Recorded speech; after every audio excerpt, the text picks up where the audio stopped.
Jail जाने से पहले अरविंद केजरीवाल का आखिरी दाव। मैं भी केजरीवाल की बटी दिल्ली में टोपियां। दोस्तों, आज की इस रिपोर्ट में बात करेंगे अरविंद केजरीवाल के आखिरी दाव के बारे में। मरता क्या नहीं करता, यही कहावत अरविंद केजरीवाल के ऊपर बिल्कुल फिट बैठती है। अरविंद केजरीवाल को पता है कि अब किसी भी समय ईडी का दूसरा नोटिस आ सकता है और उस नोटिस से पहले अरविंद केजरीवाल एक ऐसा षड्यंत्र रच रहे हैं जिसके हिसाब से वह एक आर्टिफिशियल जनादेश जारी करना चाहते हैं दिल्ली की जनता के द्वारा। अब वह जनादेश जारी करने के लिए अरविंद केजरीवाल कितने पापड़ बेल रहे हैं, इसकी चर्चा आज की इस रिपोर्ट में करेंगे। आज की इस रिपोर्ट में आपको बताएंगे गोपाल राय और राघव चड्ढा की एक और घिनौनी चाल के बारे में। अतिशी मैडम के बाद अब राज्यसभा सांसद राघव चड्ढा और दिल्ली में मंत्री और आम आदमी पार्टी के दिल्ली के संयोजक गोपाल राय की घिनौनी एक नई चाल के बारे में। इसी के साथ साथ आपको बताएंगे साल 2011 में भ्रष्टाचार के खिलाफ लड़ रहे आंदोलन के बाद आज 2023 में भ्रष्टाचार के आरोपों से लिप्त खुद की सीएम की कुर्सी बचाने तक के आंदोलन के सफर के बारे में, जो ऑल डेडिकेटेड है अरविंद केजरीवाल जी के ऊपर। तो आज की इस रिपोर्ट को अंत तक जरूर देखना है, बिल्कुल भी स्किप नहीं करना है। दोस्तों, हम सभी जानते हैं कि वीरवार को एक प्रेस कॉन्फ्रेंस हुई। उस प्रेस कॉन्फ्रेंस में गोपाल राय और राघव चड्ढा ने एक बार फिर से अपनी ईमानदारी अरविंद केजरीवाल के प्रति बता दी है, जिन्होंने ये कह दिया है कि भाई हमने तो अरविंद केजरीवाल जी से साफ कर दिया है, चाहे आपको जेल ही क्यों ना हो लेकिन आपको मुख्यमंत्री का पद नहीं छोड़ना है। जिसके लिए अब आम आदमी पार्टी एक नई मुहिम चला रही है, मैं भी केजरीवाल। क्या ये वही मुहिम तो नहीं है जो साल 2011 में अन्ना हजारे के भ्रष्टाचार के खिलाफ चलाए आंदोलन के तहत मैं भी अन्ना की टोपी दिल्ली की जनता को पहनाई थी।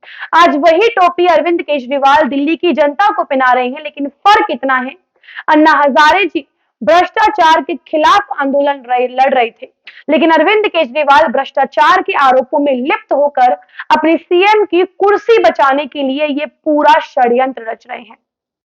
लेकिन मजे की बात यह है, साल 2011 के उन आंदोलनों में अरविंद केजरीवाल दूसरा नाम हुआ करते थे अन्ना हजारे जी के बाद, लेकिन आज उस नाम को बुरी तरीके से मिट्टी में डुबा दिया है अरविंद केजरीवाल ने, क्योंकि ऐसा कोई विभाग नहीं, ऐसा कोई साल नहीं जब आम आदमी पार्टी ने कोई भ्रष्टाचार ना किया हो, जिसे लेकर अब आम आदमी पार्टी नया खेल रच रही है, जिसके तहत दिल्ली के गली कूचों में एक पोलिंग बूथ लगाए जाएंगे और उनमें दिल्ली की जनता से सवाल पूछे जाएंगे कि क्या अरविंद केजरीवाल को अपने सीएम की कुर्सी छोड़नी चाहिए या नहीं छोड़नी चाहिए।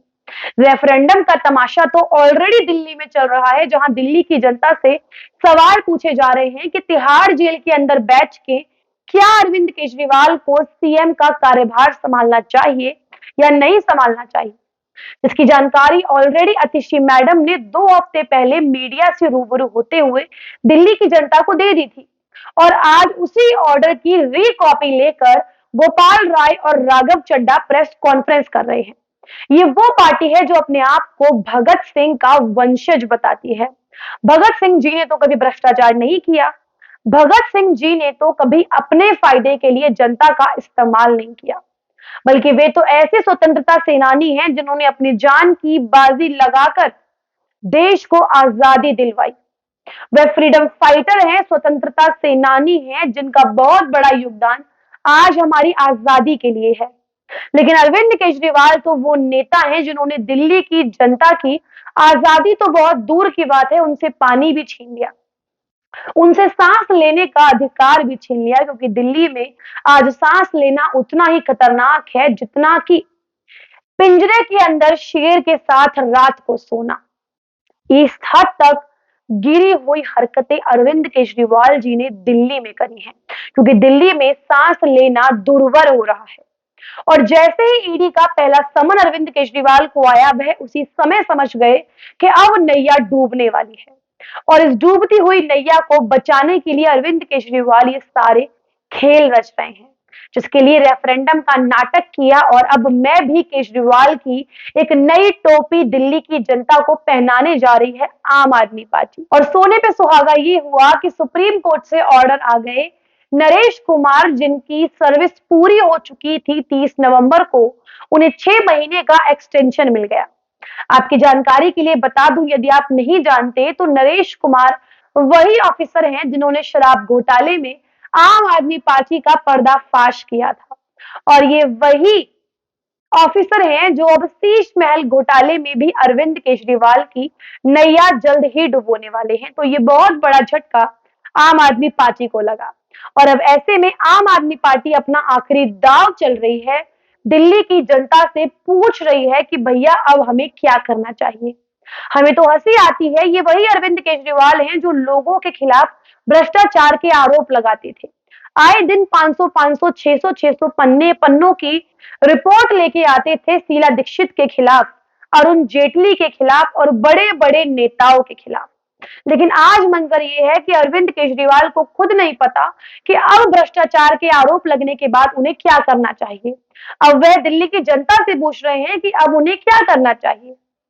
इन्होंने तब दिल्ली की जनता से क्यों नहीं पूछा जब इन्होंने अपने शीश महल के टॉयलेट्स में 7 लाख की टॉयलेट सीट लगवाई। इन्होंने तब दिल्ली की जनता से क्यों नहीं पूछा जब इन्होंने अपने घर में रिमोट से चलने वाले पर्दे लगवाए। इन्होंने वियतनामी मार्बल लगवाया, वॉशरूम्स में एसी लगवाया। वही अरविंद केजरीवाल जो शीला दीक्षित के घर में चल रहे एसीओ का हिसाब मांगते थे। ये वही अरविंद केजरीवाल है। इन्हें इस्तीफा दे देने चाहिए यदि इन्हें पता नहीं है कि इन्हें क्या करना चाहिए या जनता की राय क्यों ले रहे हैं। ये है अरविंद केजरीवाल का आखिरी दाव जेल जाने से पहले, जो दिल्ली की जनता से एक जनादेश जारी करवाना चाहते हैं, जो फेक रिपोर्ट तैयार करके लोगों को ये बताना चाहते हैं कि भैया देखो, दिल्ली की जनता तो यही चाहती है कि जेल में जाने के बाद भी हम ही दिल्ली की सरकार चलाएं।